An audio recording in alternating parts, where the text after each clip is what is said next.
Channel 10 Nelson, your community access television. Programming on this channel is made by local volunteers. If you would like to be a part of your community television, please call 354-4200 or write to Shaw Cable, 613 Ward Street, Nelson, B1L1T2.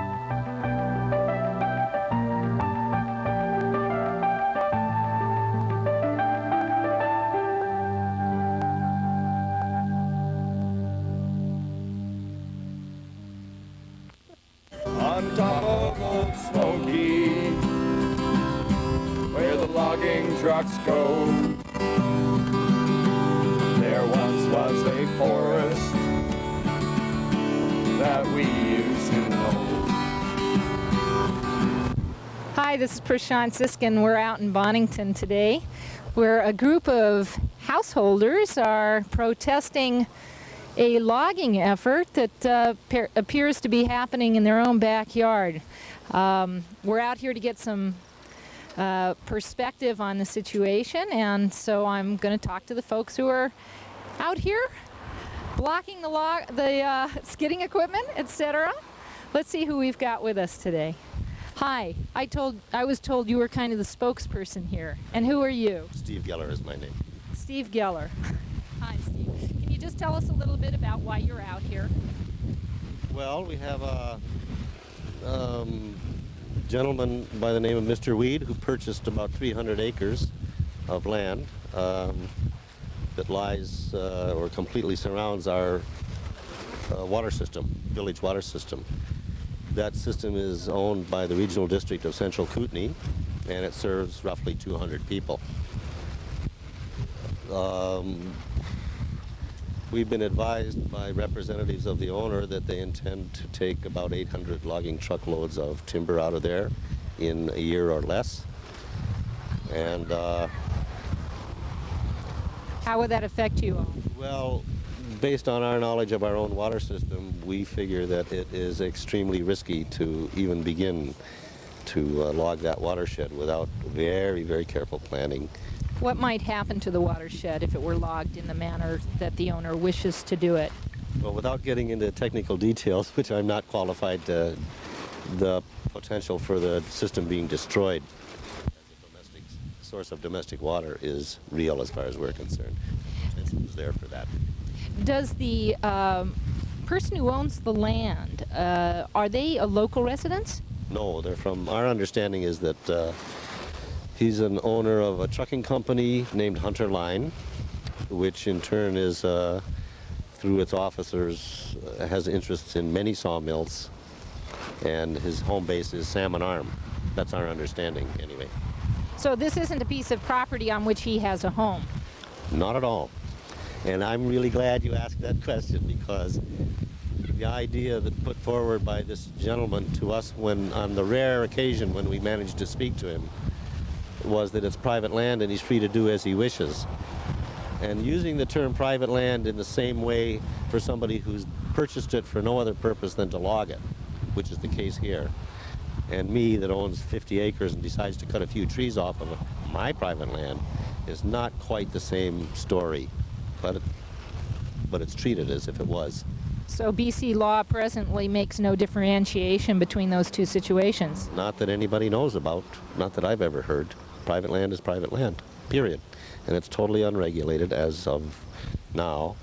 The only provincial agency that can intervene, as best that we can understand it, because it's not that clear, but the Ministry of Environment says that if somebody dumps toxic material into a creek, even if it's on private land, they can intervene and make that person clean it up, if it's possible to clean it up.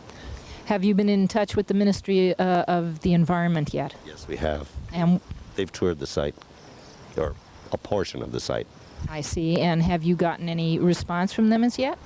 I wouldn't want to, quote them out of turn. The gentleman who was here on behalf of the ministry was Mr. Ken Goresline, and he would be the best one to answer. But I will say that, in particular, in regards to a proposed crossing of Smoky Creek, which is one of the main water sources here, he expressed grave concerns that as to the safety of such a crossing from the point of view of water quality. So, and at the same time that he was touring the site that led him to make those observations, he went around with some local residents to have a look-see, and the Commission of Management, which manages this water system on behalf of the regional district, hired a soils expert to go along on that trip for a day. He said categorically the creek cannot safely be crossed, that the ground approaching it is so unstable and so steep that any work there would dump earth into the creek, and of course that's the end or the beginning of the end of a water system. I'm standing in front of the government building here in Nelson with Mr. Ken Goresline, who is with the Ministry of Environment, the Water Management Division. Correct. And this is the gentleman that was mentioned yesterday in our conversation with Steve Geller out at the potential logging site, as the man that he spoke to earlier, I believe, about what was happening out there and his concerns. So we asked Ken to meet with us today, and he's graciously accepted. Thank you. And we're just trying to get some more perspective on the situation out here. When did you first become aware of what was going on out there, Ken? We were notified by the water licensees about a week ago that the logging contractor was planning to get his equipment up there this spring, and he was being invited to go to a public meeting. So the water licensees were asking us what our involvement would be up there. So that's when I heard about it. And what has happened since that time? Well, with the there was a public meeting held, and there was some discussion about the logging plan that was going to go up there between the L&W sawmills.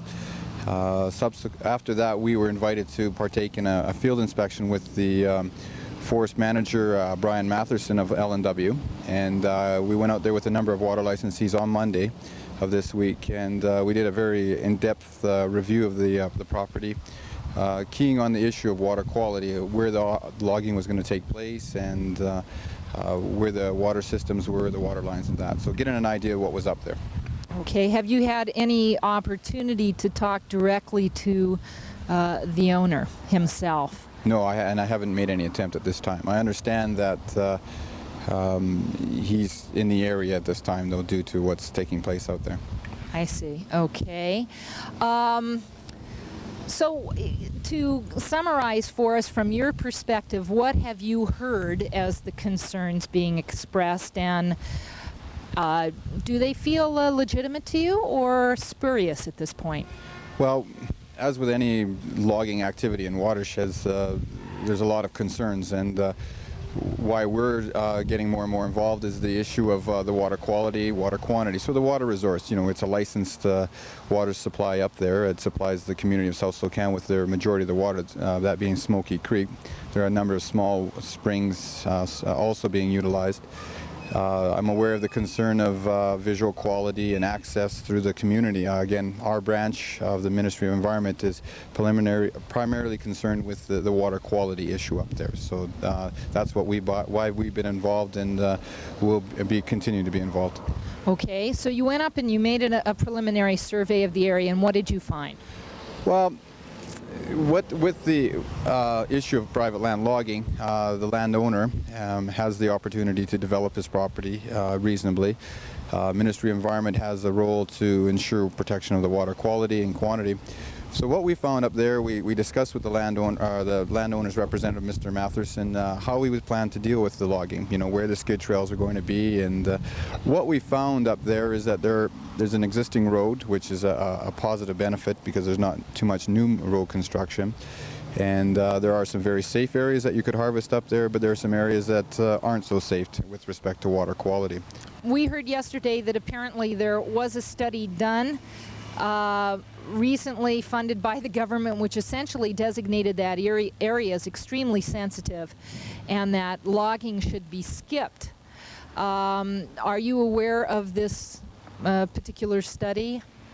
I'm aware of a study done by Tony Solway, a hydrologist, who hired him, and I've read his report.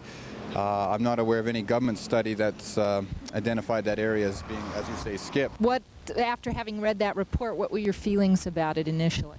Well, I think Dr. Solway did a fine assessment of it in the respects to what I saw up there in terms of the sensitivity of some of the areas. He made some recommendations on the amount of cuts, and that were fairly conservative, I guess, in normal watershed logging, but it was also relating to the aspect of being a small watershed. And it's interesting to note, I think he was saying 5%, which would he think would be conservative harvesting of that area. And our main concern up there is the Smoky Creek watershed, the percentage of cut, the road construction, and things like that. So. Right, okay. People seem to be particularly concerned about how this logging happens. Several individuals told us that they were not opposed to logging the area, but that they had tremendous concerns about what kind of equipment was brought in to do the logging, and they wanted to make sure that whatever logging was done, it was done in a manner that would not ruin their watershed and have a irreplaceable or impact on that area. What have you found? Has the company been open to considering a less damaging method of logging that area? Well, they've been, at this time, our review was to sort of identify which areas would be harvested and which areas would stay out, and we discussed sort of location of landings and skid trails. I felt the communications that we had up there with the water licensees and the representative from the land owner were very, very good and open and to our recommendations. Again, we will make these recommendations to him. Again, any good planning it's based on how it's implemented, and the concern for doing it properly is one of our biggest things. Okay, so do those people have any recourse should your recommendations not be acted upon by the owner of this land? Again, pointing out that it is private land, our ministry has very little, if any, sort of authority or legislation that can control or plan logging on private land, and so my comments are strictly recommendations, and we cannot enforce those. So I would say no to your answer. Should a water quality problem occur or a water quantity problem, there are sections within the acts in the Ministry of Environment that we can utilize to look at reparation of the water quality, and in terms of offenses and charges and things like that, which we're doing in other areas around the Kootenays right now. So essentially your primary concern is that with the logging process and the movement of earth in that process, it would dam up the creek totally? Is that the concern? One aspect of it. What are others? Right here you're looking at one of the other aspects of it. There are certain kinds of ground under certain conditions where the presence of machines like this is not recommended by any knowledgeable person. There are other ways to log that are less disruptive of the soil. There's horses, and there are machines built in the city of Nelson called flotation something or others that are supposed to be much less damaging to the soil. So are you totally opposed to any logging occurring here at all, or is it the manner in which the logging is supposed to occur that is bothering you? We're not totally opposed to it. We're concerned in the first instance that there is no plan that's ever been submitted to anybody, and they're not required to by law, that shows that they understand and are prepared to deal with the problem areas in this watershed that would affect our water system. So there's no plan. We got pretty good evidence as to the method of extraction that they plan to use, sitting right here in front of us. There is no guarantee whatsoever that if they should come up with a plan that somebody feels is reasonably safe, hopefully us, that if it turns out not to be the case, that they would fix what they break. In other words, there's no liability here on the part of the owner. When we questioned them about that, they said, we will be liable for the quality of the water while we're here logging, and not a moment later. Well, they're going to be done in 8 or 9 months. 2 years from now, when things turn rotten and we start to lose our water, they're long gone. Who do we go to? It's an interesting situation because there doesn't seem to be much governmental action or protection in the situation where people are dealing with logging on private property, regardless of the impact of that logging on the parcels around or the environment around them. Yeah, that's true. I would say it goes a little bit further. People who live in what's classified as watersheds have been wrestling with the problem of trying to get the Ministry of Forests to regulate extraction of timber from that land in a different way than they do in other less sensitive areas. To my knowledge, there has been no success, and this is on Crown land that we're talking about, where the Ministry of Forests has full authority. We're even more vulnerable because we're in a watershed that's privately, the land in question is privately owned. What part of the difficulty I got from what you said was trying to reach the person who owned the private property in the first place? Yeah, we have had great difficulty communicating with the owner. A few days ago, there was a phone conversation between Mr. Wayne Peppard, who's the chairperson of the Management Commission, and Mr. Weed, the owner of the land, in which Mr. Peppard appealed to him to come here and talk with us. And we're trying to get into a place that's not quite as windy so we can hear better what's going on here. I'm talking to Mr. Steve Geller. We were in the midst of a conversation about the difficulties of getting hold of private property owners who have decided to log their land. If you have a protest or a concern, how do you even get a hold of these folks? well, actually, we tracked him down. He sent a forest technician into the area to survey the land, presumably. And that's how we found out the name of the owner. And we eventually found out that he was, in fact, an owner of L&W Sawmills, that he worked at a place called Hunter Line in Salmon Arm, and we managed to get through by telephone, at which time he informed us that this forest technician that he had hired would deal with us on his behalf. We had a few conversations with this forest technician and discovered that he didn't, in fact, have much power to come to any agreements with us. So we figured we better try and talk to the principal. Seemed reasonable. And after a great deal of difficulty, we did succeed in getting a hold of him. Mr. Peppard, the chairperson of the Water Commission, talked to him on the phone and asked him, appealed to him to come here and discuss the situation with us and with the regional district, who are the owners of the water system. So did he do that? He absolutely and categorically declined. His statement, as reported by Mr. Peppard, was, I own this land, I will do with it as I see fit. I'm not talking to any committees, and thank you for your time and goodbye. And that was the end of the conversation.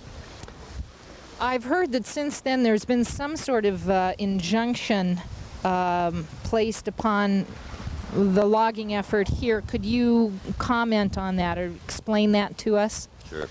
The Regional District of Central Kootenai, on our behalf, through their solicitors on the coast, applied to the Supreme Court of BC for an injunction enjoining the owner from logging the land, and that application was successful.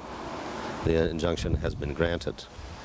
The injunction is quite specific and says that the owner nor any of his employees or appointees shall log or cut brush on that land. At that point, my legal knowledge begins to break down, but it appears that if that injunction stands, that the matter ultimately goes to trial of some kind, and that can take anywhere up to a year, according to court schedules. So how long is the injunction in effect? It's in effect until such time as a trial occurs that determines the rights and wrongs of the matter. That's my understanding of it. I see. So supposedly nothing is to be done at this time until there is a trial or some sort of hearing is involved. That's my understanding. Okay, why are you out here? Well, several reasons. One is the injunction doesn't prohibit the movement of this gear onto that land that I'm leaning against. I hope the owners won't be too upset that they see me leaning against it here. By all accounts and by all reports, the presence of this equipment on the land is a clear and present danger. So we're concerned about that. We're here also to draw the owner's attention to the fact that we have a community that is seriously upset. And we need to talk to him badly, right away. Maybe this will help that process. Okay, I thank you very much for your time. I'm going to talk to a few other folks around here who are all sitting out here with kind of set up with coffee and donuts and whatnot, but it's pretty windy out here and not very comfortable, that's for sure. It was raining harder than this yesterday, so we're here to do whatever has to be done, and the discomforts we'll just have to put up with. It's a lot better than having the discomfort of all these homes without water. I'm out here with someone else, one of our other peaceful demonstrators out here who feels that she's going to be very affected by this possible logging. What's your name? It's Irma Ihalainen, and we own the dam in neighborhood park in South Blockade. You own the dam in, and apparently you feel that your business is going to be affected by this logging. Well, if the water is affected, well, of course, we need water, and there is no way we can get well anywhere, so we are totally relying on this water system. And if the water is restricted and it's gone, well, then we are gone too. So you're totally dependent for your business, the water for your business from the streams and watershed area here. Yes. How many other people are involved in this effort? So you mean totally? I think the whole village is, and also the people who own the springs, everybody is involved in, because it will all affect all of us. Thanks very much. Okay, our two songsters here. What are your names? Melvin Jacks. Bob White. You almost forgot your own name, Bob, eh? That was going to be fictitious. Okay, so how's this all affecting you? Why are you out here? Well, the main concern, there's air and there's water, and we need those things to survive and live, and we're not opposed to logging at all. We just want it to be logged carefully so that no one's going to destroy our water source, and without water we don't have our homes. That's real simple, and we just the problem is that there's no government legislation in regards to private lands, and we're concerned about the fact that these people can go in there and do whatever they want, and the ramifications that come back to the households are ours to deal with and not their concern, and we don't want to see that happen. You want to add to that? I live on Smoky Creek. All my water comes out of Smoky Creek, and I'm very concerned about that. So what means have you pursued so far in enlisting the government into this situation? One of the things you have to understand is that we're a small community. There's 58 families that rely on this watershed for our water, and our water commission works hand in hand with the regional district, and just the local citizens in the area. We've all called different government agencies, environment, forestry, workmen's compensation board in regards to this equipment and the proper use of it, the RCMP in regards to the fact that they've already operated vehicles that are unlicensed and uninsured up onto a public highway, which is Yeatman Road, which runs up to Smoky Creek. These concerns, we've gone and phoned independently, a lot of us that live in the village. What kind of a response have you gotten? Well, gee, it's real frustrating, you know, the government bureaucracy, everyone talks about it all the time, and we're stuck right in the middle of it. So you're getting a lot of talk but no action, is that the problem? Well, I would suspect that a lot of the different departments are reluctant and afraid to make any kind of a commitment one way or the other. So it's frustrating. We don't know what to do, so that's why we're standing out here now. If no one's going to help us, then we'll take matters into our own hand, and we'll take care of the situation. Okay. Anything you'd like to add? We'll be here till this is resolved and we feel happy with the outcome of the situation. So are you doing this on a 24-hour basis here? Yes, we've been here 48 hours already, and we have shifts, and people sleep here at night, and these cars parked around this equipment are here permanently. They aren't moved. You mean to stay here, I take it? That's right. That's right. Okay, thank you very much. Is there anything else you'd like to add? Great, thanks for your comments. So can you tell me a little bit, Steve, about the road that these logging trucks and skidders would be moving over? Yeah, actually, that's the way we first got wind of this whole situation, is that we heard that some access permits of an industrial nature were applied for. The applications went to highways for access to this land. And the two places that we heard about were both accesses that started on the village road. That road serves about 60 houses, not counting all the other non-village, non-direct resident traffic that it bears. It's got kids playing on it all the time, preschoolers, after-schoolers. A minimum of 4 school buses a day traverse that road, 5 days a week. And the prospect of having loaded logging trucks traveling that road just caused instantaneous alarm all over the community, even before we knew what the logging plans themselves were. What kind of condition is this road in now? I can quote the Highways Department. The word they used a couple of days ago when they met with us was marginal. And who would be involved in the maintenance and upkeep or repairing of this road after 800 logging trucks had gone over it? Highways Department, or their contractor that they hired to do the work for them. So essentially the public would bear the cost of repairing the road after the loggers had left. It would not be up to the logging company at all. I have never heard of a case where a logging company repaired a public road that they had undermined. Never heard of it. Okay, anything else you'd like to say about the roads? Yeah, I'd like to say that initially when we questioned highways about the access permits, we were told that the road was perfectly safe for logging truck vehicles to be on, that logging trucks could pass passenger cars with great ease, that the road had been used for logging activities before and would be again, and that anybody applying for a permit, as long as it was a valid application, would get it. After all, they were taxpayers too, just like us. We got a petition up when we first heard about this. Within 2 days, we had 150 signatures requesting highways not to permit industrial use of the road, basically for safety reasons. And I can say without any qualms whatsoever that logging trucks on that village road, any part of it, are a danger to our children and ourselves. And I don't think we're going to sit still for it, whatever else happens here. Have you approached the local MLA, Howard Dirks, about this situation yet? Yes, he has been approached by numerous individuals in the community. My understanding is that nobody has spoken to Howard himself because he's in Victoria, and his staff they've been well advised of the situation. They know. Hi.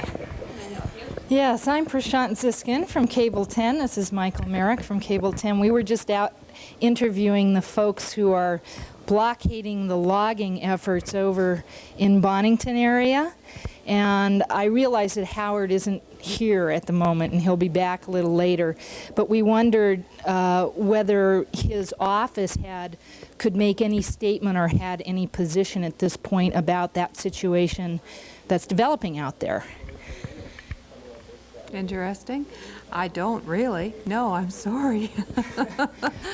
It's lovely of you to come and visit me, but I don't have any statement, no. But I know that he's well informed of the situation, so you'd have to ask him personally. Okay. It's kind of interesting. We're getting, as usual, I suppose, in these situations, some conflicting information.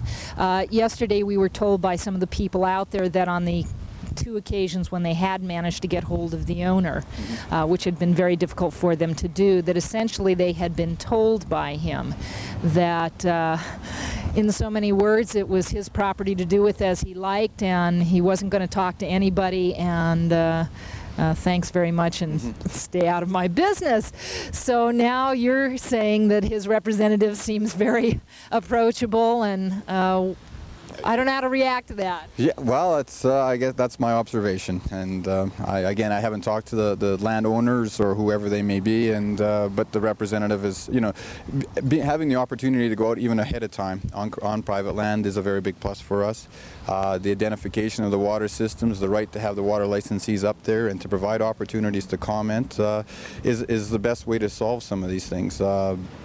And I would hope to even get some of our people up there to monitor the situation. And should we see something that is a problem, we will be in communication with them and making sure that the water quality is protected.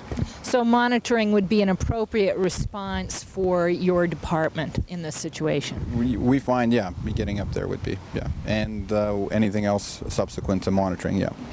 Okay, I thank you so much for your time. Okay, thank you.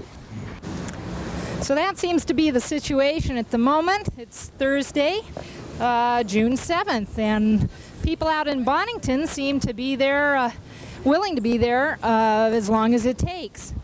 The RDCK has gone to take legal action to stop the loggers, at least temporarily, from logging the area. They've gotten an injunction, which is good apparently until a hearing is held to determine the relative issues of the case. Various governmental agencies know, the Departments of Environment, Forestry, Howard Dirks' office have all been informed of what's going on, so we'll try and keep right on top of this story and let you know more about it as it unfolds. This is Prashant Ziskind. Thanks for tuning in. On top of Old Smoky, where the logging trucks go, there once was a forest that we used to know. On top of Old Smoky, South Spokane.